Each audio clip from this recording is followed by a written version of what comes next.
नमस्कार दोस्तों। और बताओ कैसे हो आप सब और कैसा रहा आपका आरआरबी क्लर्क मेंस का पेपर। आई होप काफ़ी अच्छा रहा होगा। तो आज आप सभी के साथ रिव्यू शेयर करूंगा, एग्जाम रिव्यू। दो चार लोगों से मैंने रिव्यू लिया है।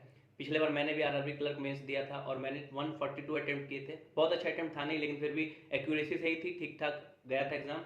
तो फाइनल हुआ भी था और मैं दक्षिण बिहार ग्रामीण बैंक ज्वाइन भी किया था। उसके बाद छोड़ा और अब आईपीएस क्लर्क में ज्वाइन हूँ इंडियन बैंक में। तो चलिए चलते हैं एग्जाम की तरफ, रिव्यू की तरफ। और जैसा कि बताया गया लोगों के द्वारा कि क्वांट थोड़ा सा मॉडरेट साइड में था, मॉडरेट टू टफ बताया गया है। 20-25 लोगों ने अटेम्प्ट किए हैं, जबकि पिछले बार क्वांट काफ़ी इजी था। मैंने तो सिर्फ 25 अटेम्प्ट किया था, टाइम नहीं मैनेज कर पाया। लेकिन पिछले बार का पेपर ऐसा था कि 35, 38 तक, 40 तक लोगों ने क्वांट में भर भर के अटेम्प्ट किए थे। तो चलिए चलते हैं वन बाय वन पेपर की तरफ। सबसे पहले रीजनिंग की बात करेंगे। तो रीजनिंग में टोटल 5 से 6 पजल थे। एक अनसर्टेन नंबर ऑफ पीपल वाला पजल था, जिसमें आंसर किसी ने 17 बताया है और किसी ने 19। आप मुझे कमेंट सेक्शन में बताना कि एक्चुअल में 17 था आंसर या 19।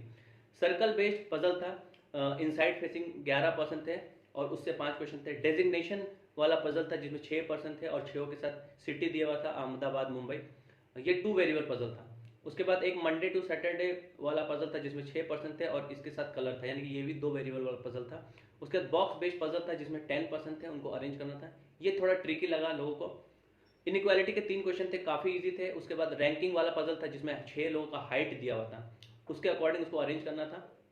उसके बाद डायरेक्शन के 3 क्वेश्चन थे जो कि इजी बताया गया है। ब्लड रिलेशन का एक क्वेश्चन था जिसका answer can not be determined बताया स्टूडेंट ने। आप बताना कि आपका ये आंसर आया था कि नहीं। उसके बाद बर्थडे वाला क्वेश्चन था। एक इंसान का बर्थडे था, इस डेट को नहीं मनाया था, उस डेट को नहीं मनाया था, इस तरह से क्वेश्चन था। अब चलते हैं क्वांट की तरफ, जो कि टफ साइड में था। सबसे पहले जो इजी साइड था क्वांट का, वो था 6 क्वाड्रेटिक के क्वेश्चन और 6 मिसिंग नंबर के क्वेश्चन। ये 12 क्वेश्चन ऐसा था जो सभी ने लगभग बनाया ही होगा।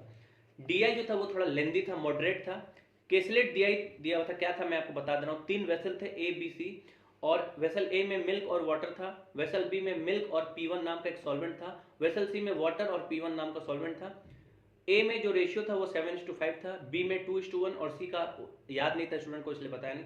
तो इस तरह के क्वेश्चन थे, थोड़ा मॉडरेट था, इसीलिए काफ़ी लोगों ने इसको छोड़ दिया। उसके बाद एक डीआई था, टेबुलर डीआई, जिसमें 2 फ्लैट थे। जैसे 4% था, ए बी सी डी, और चारों के पास 2 फ्लैट थे, 1 BHK और 2 BHK।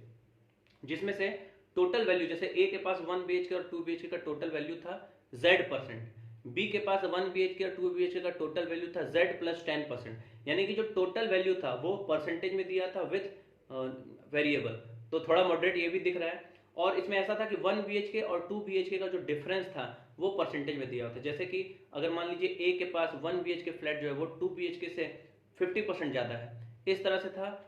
लोगों ने बताया कि ये भी थोड़ा मॉडरेट टाइप से था, लेकिन इसको अटेम्प्ट किया। उसके बाद एक पजल था पाई चार्ट प्लस टेबुलर। कुछ ऐसा था कि A B C D 4 company थी और फरवरी मंथ में कितने पीपल जो है वो जॉब पे थे वो दिया था। साथ में नवंबर मंथ में कितने लोगों ने जॉब छोड़ दिया ये दिया था, ये था टेबल में। और पाई चार्ट में ऐसा था कि टोटल नंबर ऑफ पर्सन जो थे दिसंबर मंथ में ए बी सी डी को मिला के वो कितने थे, और उसके बाद ए बी सी डी को परसेंटेज वाइज डिवाइड कर दिया था। तो थोड़ा कॉम्प्लेक्स था। पता नहीं लोगों ने अटेम्प्ट किया कि नहीं। मैंने जैसे बात की किसी ने ये अटेम्प्ट नहीं किया, बस कोशिश किया, उसके बाद बोला कि टाइम टेकिंग था इसलिए छोड़ दिया। उसके बाद Q1 Q2 के 3 क्वेश्चन थे और फिर अरिथमेटिक के क्वेश्चन थे। अरिथमेटिक के क्वेश्चन थे जिसका क्वेश्चन मैं आपको बता रहा हूँ पार्टनरशिप का। इसमें ए और बी का दोनों का इन्वेस्टमेंट दिया था। ए का इन्वेस्टमेंट था 6,000 रुपीज और बी जो है वो एक्स ईयर्स के बाद इन्वेस्ट करता है 7,000 रुपीज। उसके बाद ये भी बताया गया था कि 8 ईयर्स के बाद दोनों का जो रेशियो है प्रॉफिट का वो था 3:2। तो एक्स का वैल्यू निकालना था और एक्स का वैल्यू जो था वो 4 था। आप मुझे कमेंट सेक्शन में बताना कि आपका आंसर सेम था या नहीं। उसके बाद टाइम एंड वर्क से क्वेश्चन था कि ए 15 डेज में किसी काम को कंप्लीट करता है और वो बी से 50% ज़्यादा समय लेता है, तो इसके हिसाब से बी 10 डेज हो गया। उसके बाद बोला गया कि अल्टरनेट दोनों काम करते हैं स्टार्टिंग फ्रॉम ए, तो काम कितने दिन में कंप्लीट होगा। इसका आंसर 12 डेज आया था। अगर आपका भी 12 डेज आया तो कमेंट सेक्शन में जरूर बताना। इसके बाद मिक्सचर का क्वेश्चन था, प्रॉफिट लॉस से क्वेश्चन थे। तो इस तरह से क्वांट के क्वेश्चन सारे हो गए।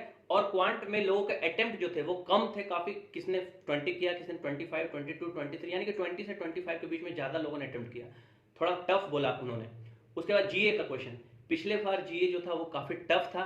मेरे खुद के 11 मार्क्स आए थे ओनली, और 5, 6, 7, 8 ऐसे भी लोगों के मार्क्स आए। लेकिन इस बार क्वांट को टफ किया तो जीओ को उन्होंने इजी कर दिया। जीए में इस बार लोगों ने 25, 30, 35 अटेम्प्ट भी किए हैं, जबकि पिछले बार 20, 15, 16, 22 इस तरह से लोगों ने अटेम्प्ट किए थे। तो जीए का सेक्शन थोड़ा इजी साइड में था पिछले साल के कंपैरिजन में। इंग्लिश की बात करूं तो इंग्लिश भी लोगों ने बताया कि थोड़ा इजी था। जैसे क्या क्या आया था इसमें, मिस स्पेल्ड के 5 क्वेश्चन थे, एरर डिटेक्शन का 7 क्वेश्चन था जो कि मॉडरेट था थोड़ा, डबल फिलर वाले क्वेश्चन थे 6 to 7 क्वेश्चन और ये थोड़ा इजी था। आरसी थोड़ा सा मॉडरेट साइड में था, फ्रेंच मस्टर्ड ऑयल पे एक आरसी था और इसके 10 क्वेश्चन थे, ये थोड़ा मॉडरेट लगा लोगों को। उसके बाद सेंटेंस रीअरेंजमेंट के 5 क्वेश्चन थे और क्लोज स्टेज के 7 क्वेश्चन थे। कंप्यूटर का क्वेश्चन जो था वो पिछले साल के ही जैसा था, बहुत इजी नहीं था और बहुत ज़्यादा टफ नहीं था, इजी टू मॉडरेट बोल सकते हैं। लोगों ने 28, 30 इस तरह से अटेम्प्ट किया। तो ओवरऑल जो था पेपर वो इजी टू मॉडरेट बोलेंगे, मैथ्स को छोड़ के, क्वांट थोड़ा मॉडरेट था। तो एक से मैंने बात किया तो उन्होंने 158 अटेम्प्ट किया था, एक ने 130 अटेम्प्ट किया, एक ने 135 और एक ने 142। तो अब देखते हैं क्या होता है। शाम को मैं एक्सपेक्टेड कट ऑफ का वीडियो भी लेकर आऊँगा, उसको मिस मत करना। और चैनल पर नए हो तो चैनल सब्सक्राइब करना, वीडियो अच्छा लगे तो लाइक करना, दोस्तों के साथ शेयर करना। और अगर कुछ छूट गया हो, कुछ रह गया हो तो टेलीग्राम चैनल का लिंक डिस्क्रिप्शन में दे दिया है, वहाँ जाके मेरे से क्वेश्चन पूछ सकते हो। आगे बहुत सारे एग्जाम है बाकी, आरआरबी पीओ का एग्जाम है, आईबीपीएस क्लर्क का है, आईपीएस पीओ है, एसबीआई पीओ है, तो काफ़ी सारे एग्जाम्स बचे हुए हैं, उनको लेकर मैं गाइड करता रहता हूँ। तो इस वीडियो को यहीं तक रखते हैं, मिलते हैं फिर नेक्स्ट वीडियो में। Thanks for watching.